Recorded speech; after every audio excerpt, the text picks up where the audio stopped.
नमस्कार मैत्रिणींनो, मी आज काजू चिकन रस्सा बनवत आहे। एका बाजूला मी चिकनला मॅरिनेट करून ठेवलेला आहे। 2 चमचे मालवणी मसाला, 1 चमचा आलं लसूणची पेस्ट, अर्धा लिंबू आणि चवीनुसार मीठ हे सगळं लावून ठेवलेलं आहे।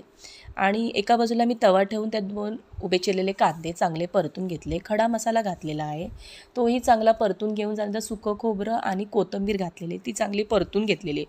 कढई ठेवून त्याच्यावर हे सगळं मिक्सरला आधी वाटून घ्यायचं, वाटण खोबरं जे कढई ठेवून त्याच्यावर 3-4 चमचे तेल, तेजपत्ता, कोथिंबीर घालून चांगली परतून घ्यायची।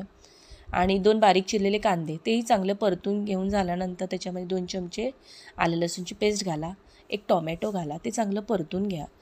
परतून झाल्यानंतर टोमॅटो मेन झालेला आहे, त्याच्यामध्ये 3 चमचे मालवणी मसाला आणि जाडं मीठ हे घालून चांगलं परतून घ्या। एका बाजूला जे खोबऱ्याचं वाटण करून ठेवलं होतं ते त्याच्यात घालायचं आहे। तेल सुटेपर्यंत ते खोबरं चांगलं कढईवर परतवून घ्या।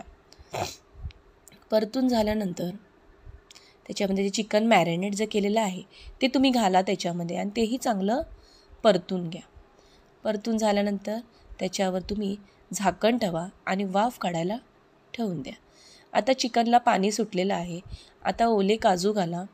ओले काजू घातल्यानंतर तुम्हाला किती पातळ पाहिजे, किती सुकं पाहिजे एवढं पाणी घाला आणि परत त्याच्यावर झाकण ठेवून ते वाफ काढायला ठेवा।